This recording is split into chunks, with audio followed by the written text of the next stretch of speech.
It's very simple, because you can't do it. The stuff that's needed to be done, you can't pull back and say, okay, you was made for this type of thing. We wouldn't. We can cooperate a little bit with the Euro, but we can't let him dictate nothing, because maybe after some years, because he's not ready. He cannot think like this at this time. There are a few of them inside, and we can tell we're always talking to those few. They exist. I know they exist. They always have, and there's no system. It don't make no difference whether this is the American system or the German system. There's always a small number of people. We call them true believers, who believe their own hype, and who are sad. They're sad when they realize, yeah, I think we did kill a little too many Indians.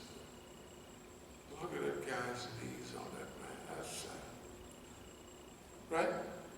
They're like that. That's some of it is. Those people, we've been appealing to them for I don't know how long. I've known that for decades, that there's some people, you know what I mean? And even at our church, when the white folks was getting ready to move on us a lot, that's when they was first just having a few black police. And in Oakland, the police went to church with my family. So one day I'm messing around and I had to see my whole family running to get me. Said the police is getting ready to move on you, da da da da da. Why? Because the police in a church told them, because Clarence Reed's name coming up. Clarence Reed, that's one nigga's brother. Da, da, da, da, that's Miss Reams's boy, right? So, but there are others. Yeah, there are others. They did that. They did that, and to this day, you know the funniest thing,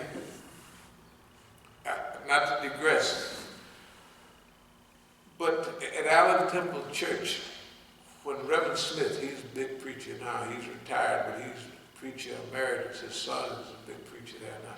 His church it started when we was right on the corner, 85th Avenue and 8th Street, and then next to it, then next to that, and it got bigger each time. And then all of a sudden, they got the whole block. They got Allen Temple Arms, where you can rent places for little or nothing. All of that. They on the road. So, I don't know whether I'd already left, but the chief of police and the lieutenant came by to talk to the church. And they was talking to the believers and the church. We gotta stop drugs in the community. That's right, Lord have mercy. You know. Then they said the main one we gotta stop is that one right up there on 85th. See, we on 85th, the church is on 85th. And his name is Clarence Reed. The church got quiet. And the preacher didn't know. He just came there. This is maybe 1971. The preacher, he's a young man. He just got there. Lord have mercy. That's right. We got to do this. Looking at the preacher. And after that, the chief of police, they didn't get no action after that. They were just quiet. And then they said, Reverend Smith, them people been in our church since it started. That's Miss Ream's boy. And that place right up there, you know, on 85th. I was on 85th, these 14th, and they was right close. So the next day, they told me, my mother, when they went to church,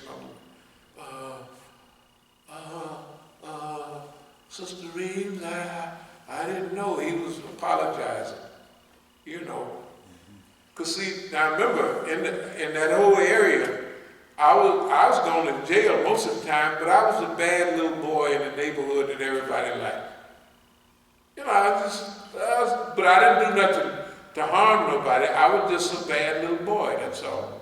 And I was technically, they would call it, but I wasn't harmful to nothing. I didn't steal nothing from nobody. I stole a lot, but I didn't steal. Well, anyway. So anyway, I'm telling you, the chief of police and the lieutenant, old red-looking guy, we gotta stop and we gotta one up down there. That was police chief Game. I don't know if y'all ever read about the tough police and the police chiefs in those days. And remember, Oakland's system was only second to the FBI. The Oakland Intelligence Network was second only to the FBI. Not LA, Oakland was. Okay.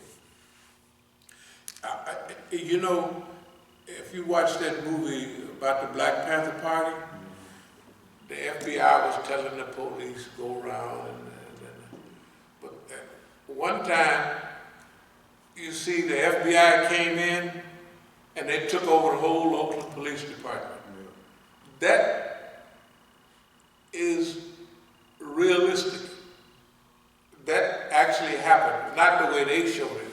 But the feds came over and the feds revived them and rejuvenated them and put them on the point. So Oakland's police department, their intelligence network was second only to the FBI in the United States. And Chief Police Game, it's a long story. When I was in Copenhagen, the first thing I ran into was the Oakland police. Yeah, he had an article saying he was the first police that wanted to wear natural and he had trouble with the police department. I said, sure, you had a problem with the Oakland Police Department. I hung around with the guy, but I knew he was the police. Next guy I hung around with called me on my birthday. I haven't saw him since the train station in 1971. You the one had that big natural like this, you know what I mean? White folks would look at it. That boy's head was sore, I know. Because they didn't know hair cannot stand up like, you know, by 71, they was really, it was a style. It wasn't a little old teeny weeny naturals like everybody was wearing at first. This one was a style.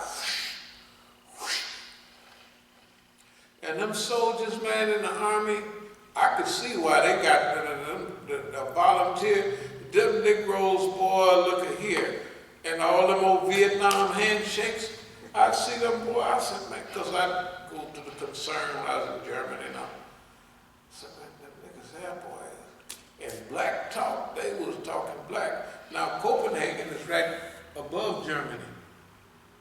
Do you think if the people in Denmark love niggas, especially the girls, in those days, you go in a white girl's house in Denmark, not now, but in those days, she had every black book. She knew more about niggas than the niggas knew.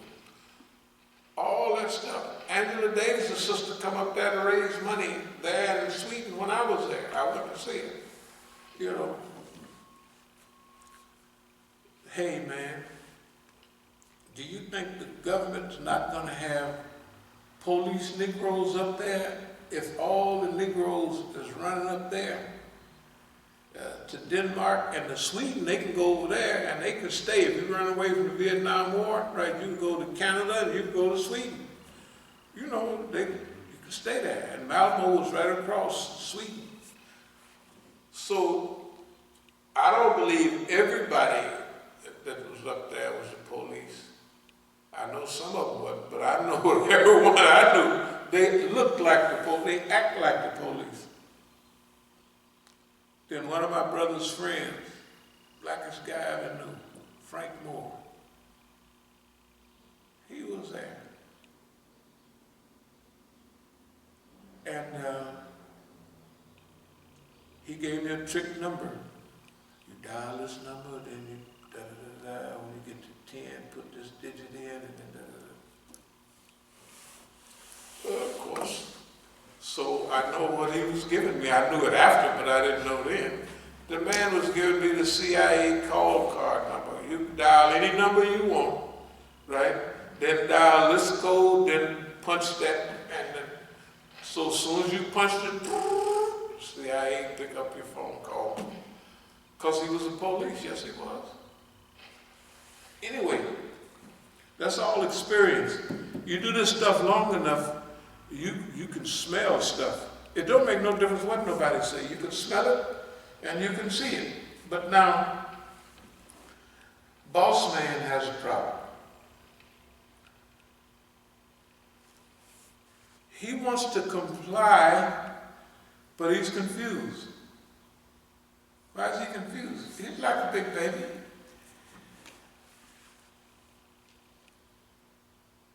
This psychological manipulation, well, let me put it this way.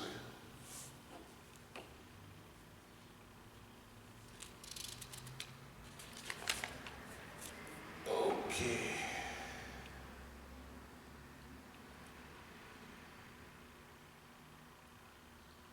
Unconscious compliance on two levels deep. Unconscious compliance is that we're where we are, and the system wants to cooperate, but it don't want to cooperate. It don't believe, you know what I mean? It don't have confidence in us. Well, no, it's not, we don't have confidence in us. He studied us. He knows we are who we are. Because the tests come back the same every time. We put it in there, come back blue. Put it in, it comes back blue. It comes back never smirched, never nothing. So they know that's true. But if you're a big baby, because remember, when you going ahead, you know, like the second childhood, and when you get older, you know, you go into a second childhood. That's why old people, the older they are, the better they get along with little bitty kids. Because they're coming back together. One is in dreamland numbers 92, another was in dreamland number 5 or 6.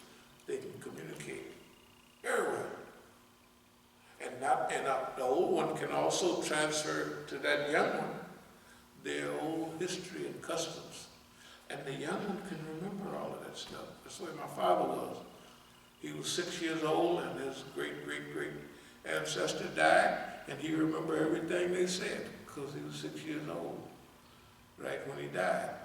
Suddenly he was 4, 5, and 6 remembering all of that stuff.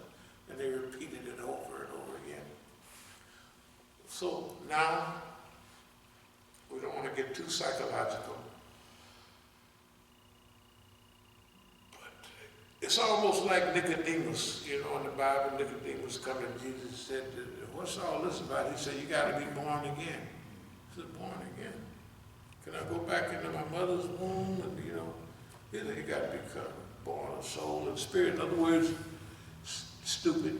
It's not physically rebirth, but you got to be reborn in spirit.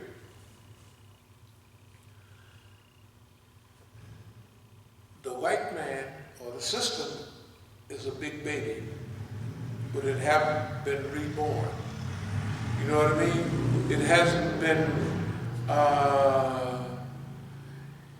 his compliance with us is unconscious compliance. Like what we do yesterday, the day before. Everything we do down there, the police, when we was coming back the first day, pull us over, hey, what you think about, say, y'all put it on the thing, right? And everybody saw it.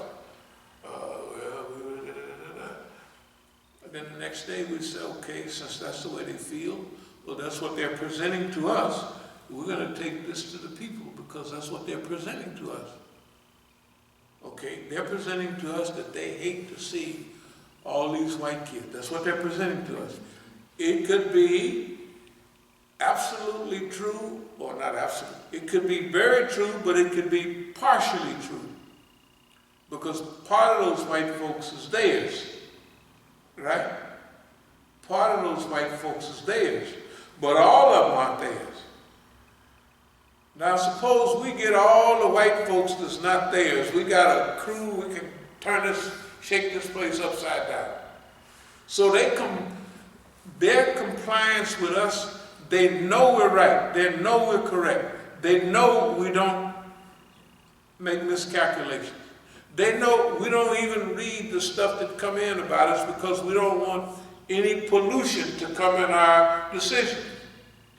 And we're not getting loose in our ability to see ahead. We're getting better, right? We're getting better at it than before we was, well, I don't know if we can get any better, but we're not losing the texture. But he's losing on everything. Everything he do, he's losing. He don't do nothing right. Can you imagine you don't do nothing right? Just the wars, those are big things. The only people who got anything out of those wars are the big weapons manufacturers. But the United States prestige in Afghanistan been flunked out. They invaded Iraq twice, right? 91, and they come back again. They've lost prestige. They don't win nothing. They kill a lot of people, they destroy, but they don't win. They're not winning nothing. You see what I mean? Their honor and their prestige is add to it done. Can you imagine? We don't want to have nothing to do with NATO anymore. Well, you got talking about World Health Organization? Yeah, the World. Forget it. We don't get that. What it's trying to do, don't you worry about a thing. We look out for that. The Asian trade, whatever that thing was, from Obama's time. We don't want to have nothing to do with it. The Chinaman said, great homeboy. Okay, you out of the way. You know what I mean? Look. Don is like if the sign says, you know, you're on the highway and it's for those big trucks, it has 20, and don't go around this no more than 20 miles an hour because the truck will tilt over. What does Don do? Mash on the gas, full speed down the torpedoes, full speed ahead, right? He does that. He does that every time. He does it all the time. Don, you know, if you send the people back out there to work or eat in restaurants, they're going to just explode the numbers. Bull crap! 10 people go out, forget it. We want 500 people. Everybody get out of your house and go on out there. And what do the numbers do? You see the numbers lately? Unbelievable, ridiculous. Pope Dr. Fauci, they asked him, they was on the news, did you see that? They said, Dr. Fauci, when the last time you talked to the president? They said they was in the witness protection program. It was a joke. Yeah, well, 2.5 weeks. What about you? Well, 2 weeks, maybe 3 weeks. What about you? 2.5 weeks, same thing. He hadn't talked to his own staff in 2.5 weeks, and they done told him, boss man, if you do this, this stuff is going up. And it's skyrocketing. Every state where he done told them to do something, it's unbelievable, right? You know how white folks put all these graphs on that. They say it's over here last month and now it's up here, right? You see them? It's unbelievable. Don is on our side, not on our side. He's against America. And all you got to do is tell him, Don, don't do that. And he go out and get him a helicopter, a parachute. Don't jump, Don. He said, bump y'all, and he's going to take a dip. He gone, right? He can't help it. It don't make no difference who put him there or why. But for America, you're talking about confusion, pandemonium, and chaos. And we asked for it. You're always there witnessing. Oh, Allah, make a buffoon. I remember the word now, buffoon, clown, do this, that, right? You talking about getting extra, put some extra sprinkles on there. These are the sprinkles, this the honey dip. This, boys, is not only the ice cream, but it's got everything you can put on there. Sprinkles. We didn't ask for all that. There's a lot of this sprinkles. It gives some sprinkles. But I don't, you sure? Yeah, let's take these sprinkles. Oh, wait a minute. Here's some walnuts. You got to get them on there. Right? That's the way he is. It's unbelievable. It's unbelievable. Personally, I have to get used to that. Not get used to it, but I don't believe it. Yes, but it's really happening. And I go sit down and I said, let me look at this news. And it says he ain't in it. And I said, well, maybe that's one news. Let me look at our news. Ran, they said, let's look at Al Jazeera. Yeah, that's what he said. Let's look at RT. Let's look at the white folks, the MBS, MBS, and everybody say it. Boss man gone crazy, flat out crazy. That boy. Okay, now, but the other people, what are they doing? They know we're right. So they have a division amongst themselves. First of all, unless somebody's lying, which they haven't been, this is the only man managed to just destroy everything and all allies. Okay? So he said, I don't believe what the FBI said. I don't believe what the CIA, I don't believe none of them. They just fake news or they just lying. The whole, usually they always lie to them. This is our great FBI, this is our great and okay, fine. So now, then people look at us. They are looking at us. There's a team. There's a team. Look, I can feel them. I can smell them. There's a whole team of white folks. And they got a couple of Negroes in there trying to interpret stuff from way back the other day, but it's too far back for them. They can't interpret it because they're not old enough. Okay, I'll explain. You got my father's generation, 1900. That means that takes care of all from the Civil War on the back that he was alive with. And the people from the Civil War didn't start dying out